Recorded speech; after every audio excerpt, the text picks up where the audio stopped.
মানে আমি তোমায় সকাল সকাল কোন অলক্ষণে কথা বললাম রানী? আমি তো কিছুই বুঝতে পারছি না। বললেন না, অলক্ষণে কথা বললেন না।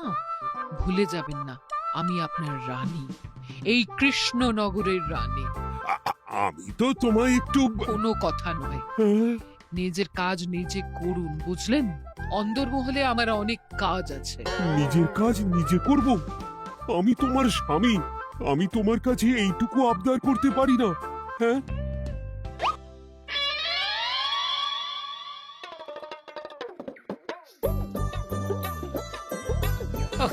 আজ গিন্নির সাথে বচসা করতে গিয়ে দেরি হয়ে গেল।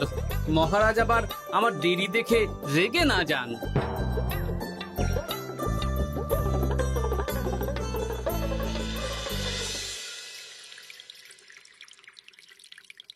হ্যাঁ, তুমি কথাটা খুব একটা মন্দ বলনি মন্ত্রী।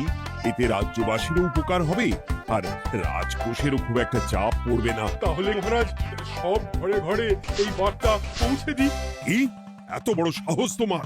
আমার মুখে মুখে কথা বলছো? যাও, বেরিয়ে যাও বলছি আমার চোখের সামনে থেকে। তোমায় আর দেখতে চাই না।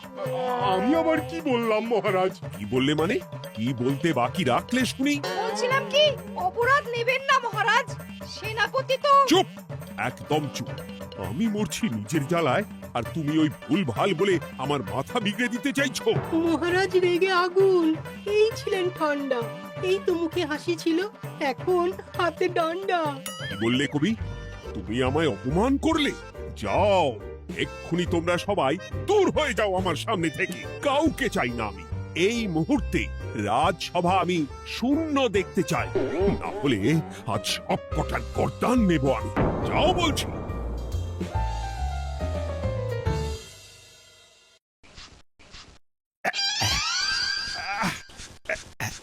আহা, একটু শান্তি হলো। ভেবেছিলাম রাজসভায় করব তাই রে নাই রে, রাজা দিলেন ঘাড় ধাক্কা, এখন সবাই বাইরে। সে তো তোমার জন্য, তুমিই তো বেমক্কা একটা এমন কবিতা বললে। আহ, কেন এইভাবে চড়ছেন মন্ত্রী মশাই?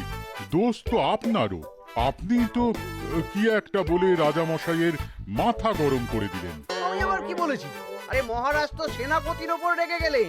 আরে বাবা, আমি আবার কি করলাম? পণ্ডিত মশাই কি সব বলে দিলেন, তখনই তো মহারাজ। এই আমার নামে একটা অসাধু বাক্য বললেই আমি কিন্তু। এ কি কাণ্ড! কৃষ্ণনগর রাজসভার সভারত্নরা বাইরে বের হয়ে কি মহা হট্টগোল শুরু করলেন। মহারাজ সবাইকে একসাথে ঘাড় ধাক্কা দিয়েছে। ওরে বাবা, এতগুলো ঘাড়ে রাজামশাই একসাথে ধাক্কা দিলেন কিভাবে? আচ্ছা, দোষটা কে করলো? দোষ করেছে ও, দোষ করেছে ও। দোষ করেছে ও। দোষ করেছে ও। এবারেও কেউ একমত হতে পারলেন না কে দোষ করেছে। আচ্ছা বেশ, কি হয়েছে কেউ একটা খুলে বলুন দেখি। আমি বলছি, মহারাজ বেশ খোশ মেজাজি ছিলেন, কিন্তু হঠাৎ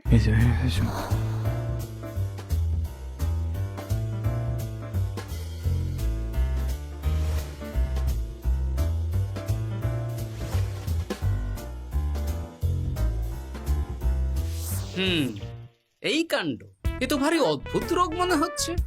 মহারাজের আচমকা মাথায় রক্ত চড়ে গেল নাকি? হ্যাঁ, মহারাজ আপনাদের রাজসভায় ডেকেছেন। ওরে বাবা না, যাবো না গো আমি, আমার কাছে আমার প্রাণ সবচেয়ে দামি। আমিও যাব না, নির্ঘাত মহারাজ গর্দান নিতেই ডাকছেন। আমিও যাব না গোপাল, আমারও প্রাণের বড় মায়া। আচ্ছা, এটা কি কোনো কথা হলো? হ্যাঁ, প্রাণের মায়া কার নেই বলুন তো? আর মহারাজ যে গর্দান নিতেই ডাকছেন তার কি কোনো মানে আছে? অন্য কারণও তো হতে পারে। তুমি কি করে বুঝলে? হ্যাঁ, বুঝতে পারিনি, তবে আন্দাজ করেছি। তোমাদের কথাতেই শুনলাম মহারাজ খোশ মেজাজেই ছিলেন, সহসা রেগে গেছেন। আবার যে সহসা খোশ মেজাজেই ফেরেননি, তাই কি বলা যায়? এটা তুমি বলনি তো বন্ধু, চলো সবে ফিরিয়ে আনি রাজসভার ছন্দ। আরে গোপাল, এসো এসো এসো। তা এত দেরি করলে কেন? বাকিরা কোথায়? তারা আসছেন মহারাজ। আপনি তাদের ডেকেছেন, তাদের ঘাড়ে কটা মাথা যে তারা আসবেন না। কিন্তু মহারাজ, আমি অন্য কথা ভাবছি। কি কথা গোপাল? আপনি নাকি সভায় আজ হঠাৎ সবার উপরে রেগে গিয়ে তাদের সভা থেকে বের করে দিয়েছেন মহারাজ। এ কি সত্যি মহারাজ? আরে না না গোপাল, মোটেও না। বলতে পারো আমি সবার সাথে একযোগে একটা রসিকতা করছিলাম। আমি দেখছিলাম সবাই আমার রসিকতা কেমন বুঝতে পারে। তাই নাকি? আসলে তুমি ছিলে না বলেই এরা কেউ আমার রসিকতা ধরতে পারেনি। এ কি সত্যি মহারাজ, আপনি সত্যি আমাদের উপর কোনো রাগ করেননি? হুম, এ কি এই সব কিছুই আপনার রসিকতা ছিল? ও মা, তাই নাকি মহারাজ? এই যে আপনি শুনিয়ে দিলেন কথা কড়া কড়া, সবকিছুই ছিল আসলে নিছক মজা করা। আহ, আবার যত সব বাজে বকছো তোমরা। এত কথা কেন? তোমরা কেউ আসলে মহারাজ কৃষ্ণচন্দ্রের রাজসভার যোগ্য নও। যাও যাও, দূর হয়ে যাও। কিন্তু মহারাজ, এই যে আপনি বললেন। আহ, তুমি সবার আগে যাও তো। তুমি হলে সব নষ্টের গোড়া। যাও বলছি, আমার আর ভালো লাগছে না। যাও। জব বাবা।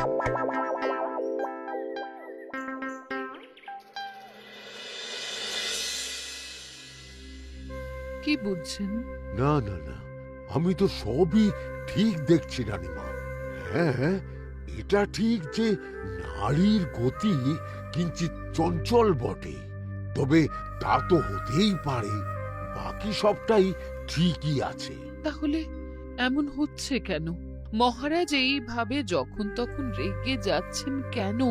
আজ শুনলাম আপনাদের সভা থেকে দুবার বের করে দিয়েছেন, আবার ফিরিয়ে এনেছেন।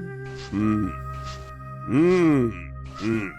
আমি ওষুধ পাঠিয়ে দিচ্ছি, আর মহারাজের কিঞ্চিত বিশ্রামের দরকার। হ্যাঁ, তোমার মাথা আর আমার মুন্ডু।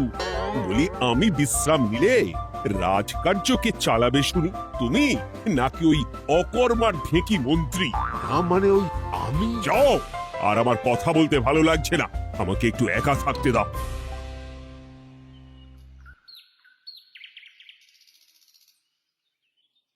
ব্যাপারটা কি বুঝলে গোপাল? রাজবৈদ্য তো মহারাজকে দেখতে রাজবাড়িতে গেছেন। কি মনে হয়? গতকালও আমি যখন বাগানে গেলাম,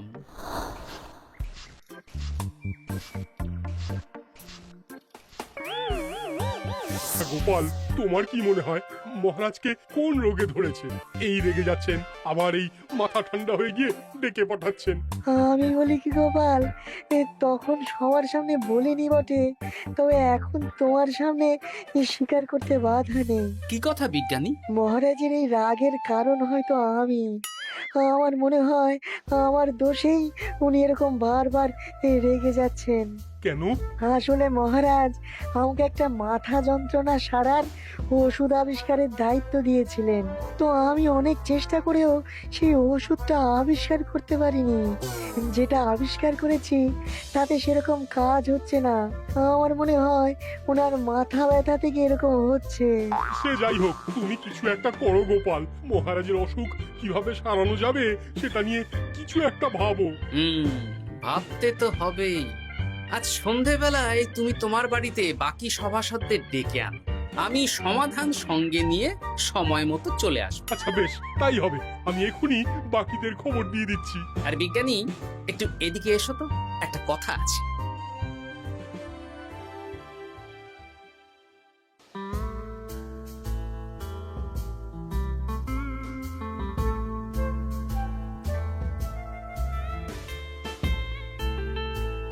গো, বলি এইভাবে ঘুরলে কি মহারাজের ব্যামো সেরে যাবে? তা সারবে না। তার চেয়ে এক কাজ করি, কিছুটা আলু আর ছোলা সেদ্ধ করেছি, তার সাথে নুন, লঙ্কার গুঁড়ো আর লেবু দিয়ে মেখে আলু কাবলি বানিয়ে দিই, কি বলো? হ্যাঁ, দাও দাও দাও, মন্দ হয় না। মহারাজের মন উচ্চাটন।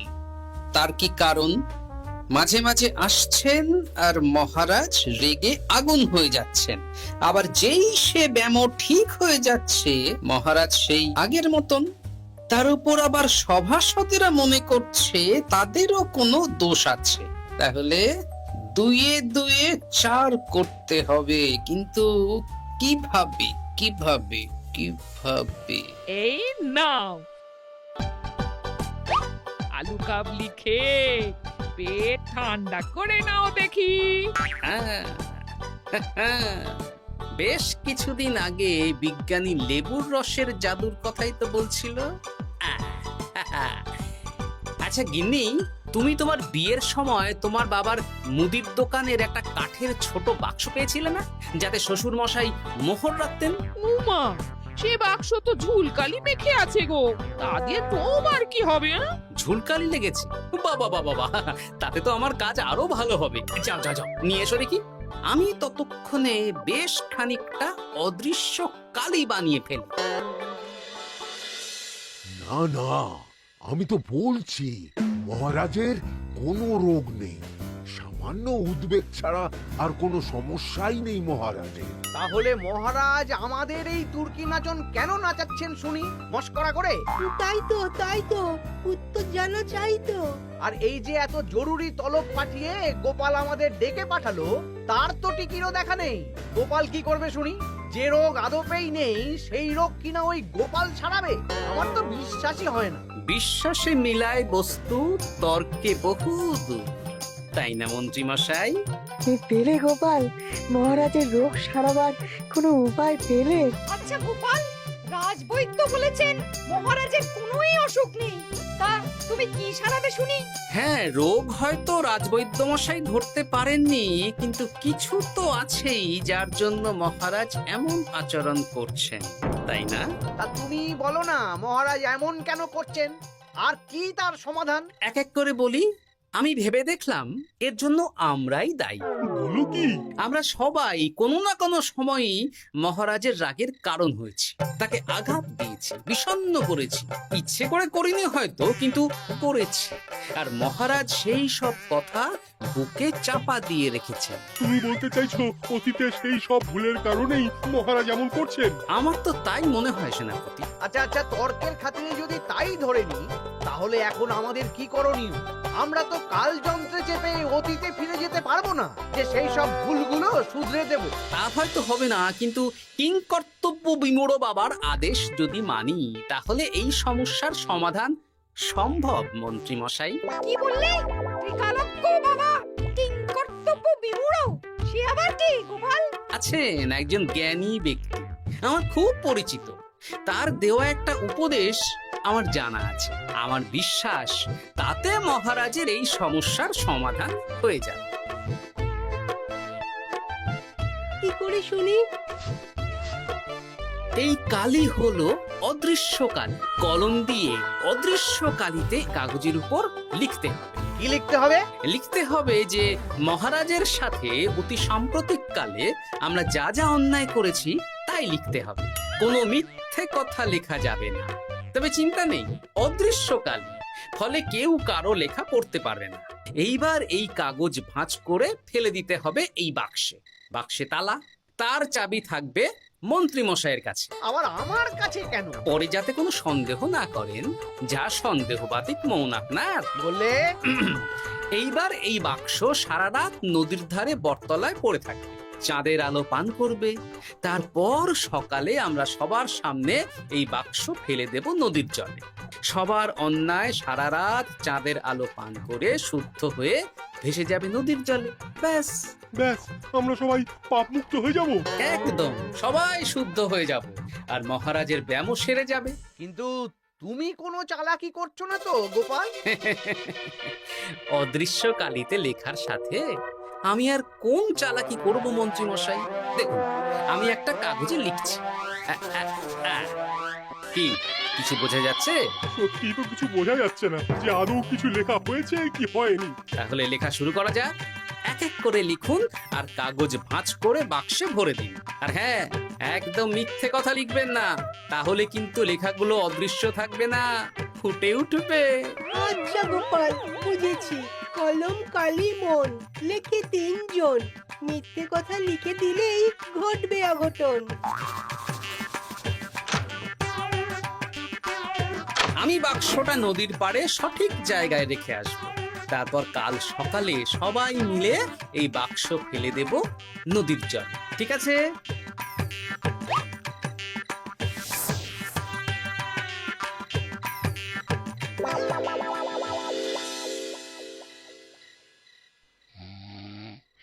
কথায় আছে, মনে যা আসে বলে যাও, ভুলেও লিখো না, তাহলেই বিপদে পড়বে। এদিকে কেমন সবাই নিজের নিজের দোষ লিখে বাক্সে ফেলে দিয়েছে। ভাগ্যিস আমি সবার লেখা কাগজগুলো রাতের অন্ধকারে বের করে আনলাম।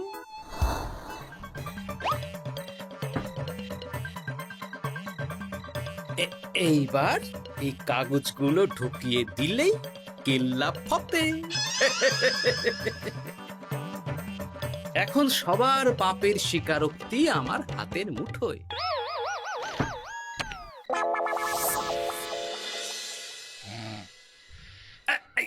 আরে, ও মা গো, ও বাবা গো, বলি নাক ডেকে তো ঘুমোচ্ছ, আর পিঠটা একটু চুলকিয়ে দাও দেখি। ধুত্তারি, এই জন্যই তো মাথাটা যায় গরম হয়ে।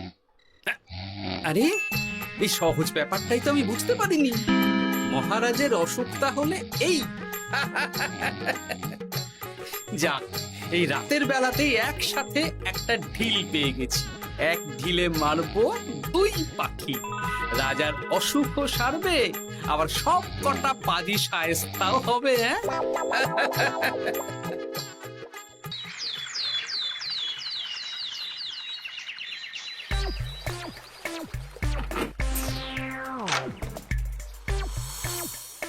কি এইবার শান্তি হয়েছে তো মন্ত্রী মশাই? যেমন অদৃশ্য লেখা ছিল সেরকমই আছে তো? কিন্তু এইতে কি মহারাজের রোগ সেরে যাবে? যাবে না মানে? মনে করুন সেরে গেছে।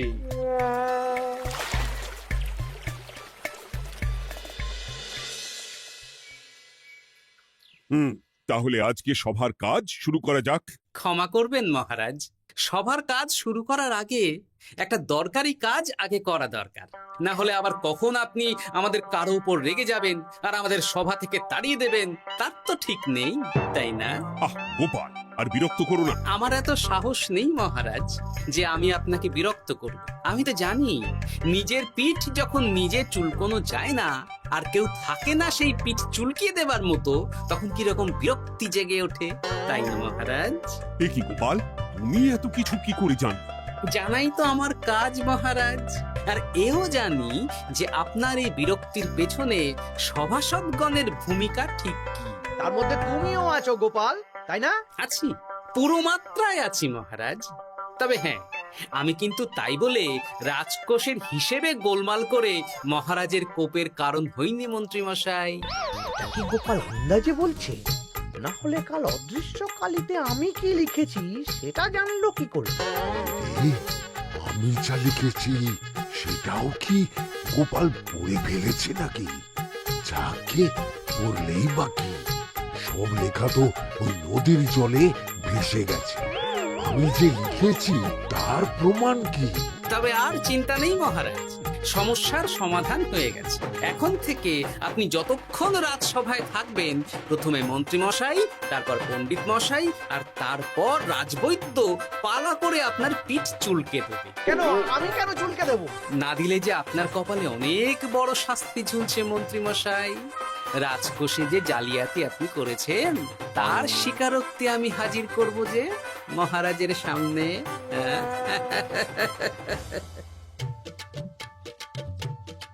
এই নিন মহারাজ, মন্ত্রী মশাইয়ের পাপের স্বীকারোক্তি।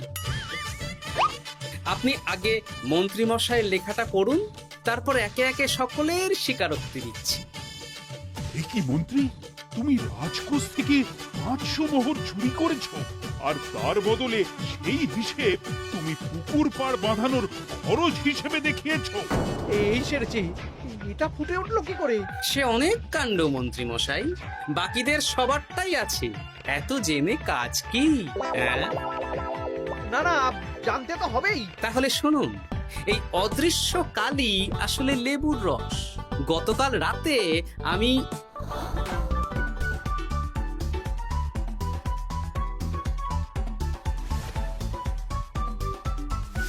এবার লেবুর রসে অদৃশ্য লেখা কেন বা কিভাবে ফুটে উঠলো সেটা বিজ্ঞানী বোঝাবে। লেবুর রসে লেখা আগুনের তাপে ধরলে ফুটে ওঠে, কারণ লেবুর রসে থাকা অম্ল কাগজের সাথে থাকা শ্বেতসারের সাথে বিক্রিয়া করে এবং তাপ পেলে সেই বিক্রিয়া দ্রুত হয়ে কাগজের শ্বেতসার রাসায়নিকভাবে পরিবর্তিত হয়ে গাঢ় রং ধারণ করে। অনেক দিন আগে বিজ্ঞানীর কাছে ব্যাপারটা জেনেছিলাম, আজ কাজে করে দেখালাম।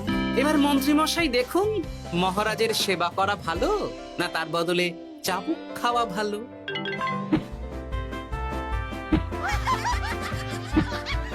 ওরে বাবা না, না, উফ! আগে যেমন বুনো ওল তেমনই তো বাঘা তেঁতুল হবে মন্ত্রী মশাই।